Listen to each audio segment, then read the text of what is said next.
जय मसीह छ यहाँहरू सबैलाई।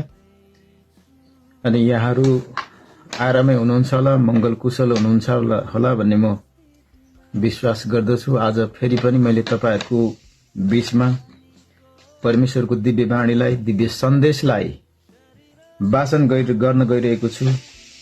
मलाई आशा छ यो भिडियो हेरेर तपाईहरुले अवश्य पनि लाभ लिन सक्नुहुन्छ अनि भन्ने एउटा ठूलो अपेक्षा पनि गरेको छु।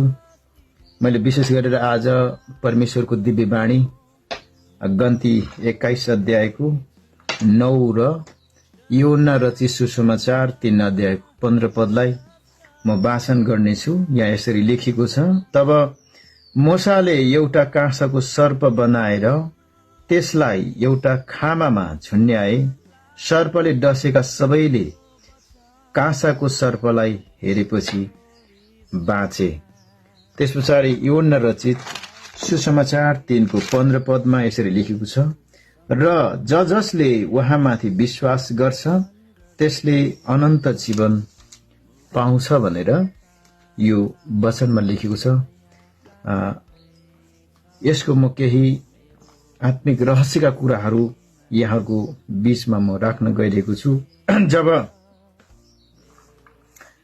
यी इजरायली जातिहरू मिश्र देशको दासत्वमा एउटा कष्टकर जीवन बिताइरहेका थिए, त्यस बेला परमेश्वरले उहाँका एउटा विशेष जाति खडा गर्नको लागि त्यस ठाउँबाट निकालेर अब्राहमलाई प्रतिज्ञा गर्नुभएको देशमा लैजानको लागि एकजना अगमवक्तालाई नियुक्त गर्नुभयो, मूसालाई। अनि मूसाको नेतृत्वमा जब त्यो मिश्र देशमा विभिन्न आश्चर्यका कर्महरू गरेर मूसाद्वारा परमेश्वरले ती आश्चर्यका कामहरू गरेर जब त्यो दासत्वको देशबाट प्रतिज्ञाको देशमा लैजानको लागि मूसाले नेतृत्व गर्दै लैजाने क्रममा बीच बाटोको यात्रामा यी इजरायलीहरू अधीर बने।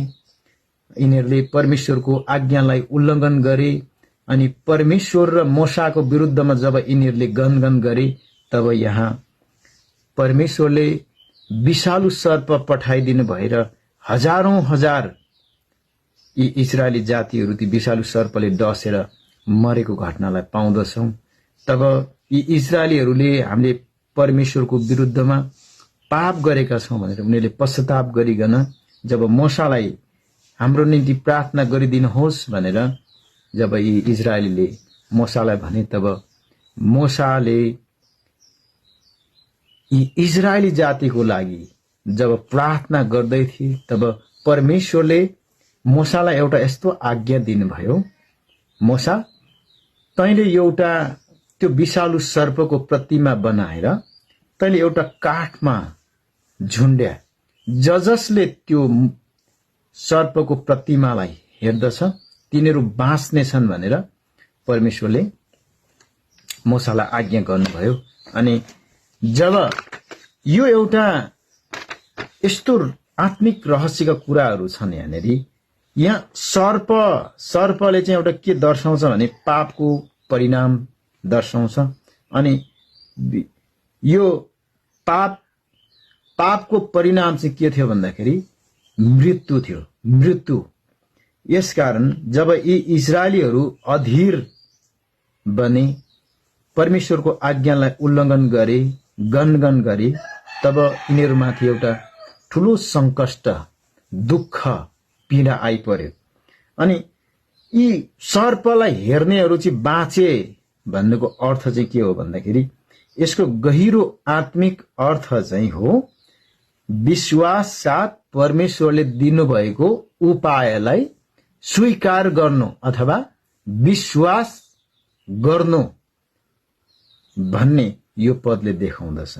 अनि जब यिनीहरूले परमेश्वरले दिनुभएको उपायलाई यिनीहरूले स्वीकार गरे, विश्वास साथ हेरे, तब यिनीहरू बाँचे भनेर यो पदले भन्दछ। यहाँ मानिसको प्रयासले होइन तर विश्वासले जुन परमेश्वरले दिनुभएको उपायलाई विश्वास साथ हेर्नु नै के थियो, यहाँ उद्धारको मार्ग हो भनेर यो वचनले हामीलाई भन्दछ। त्यस्तै जसरी आज ती इस्राएली जातिहरूले जसरी विश्वास साथ त्यो काँसाको बनाइएको सर्पको जुन त प्रतिमालाई जब हेरे, त्यसै गरेर आज ख्रीष्ट येशूलाई हेर्नेहरू पनि, ख्रीष्ट येशूलाई विश्वास साथ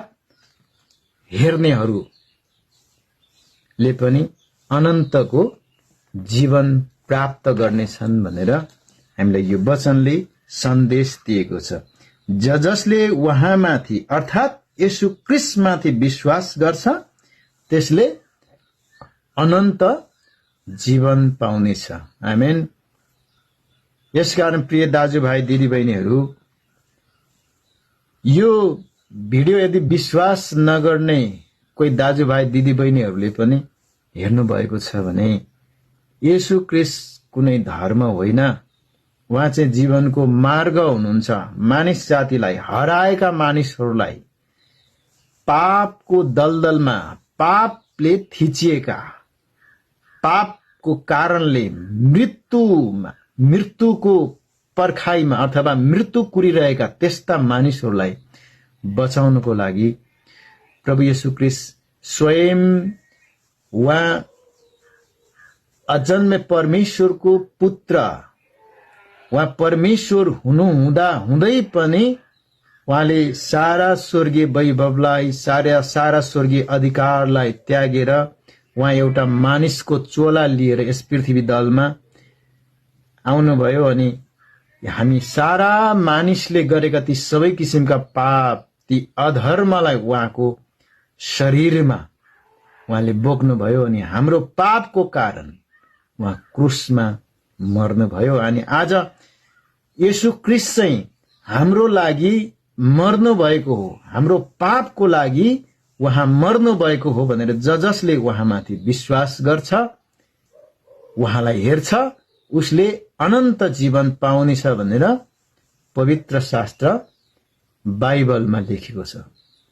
यसकारण प्रिय हो, म कुनै धर्मको प्रचार गर्नको लागि होइन, तर मैले एउटा जीवनको मार्ग देखाउनको लागि तपाईहरुको बीचमा एउटा छोटो बाणीलाई मैले वाचन गरेको छु। कृपया तपाईहरुले पनि प्रभुलाई विश्वास गर्नुहोस् अनि अनन्तको जीवनलाई प्राप्त गर्नुहोस्, सुनिश्चित गर्नुहोस् भनेर म सबैलाई हार्दिक अनुरोध गर्न चाहन्छु। हस्, जय मसीह। प्रभुले सबैलाई आशीर्वाद देऊन्। धन्यवाद।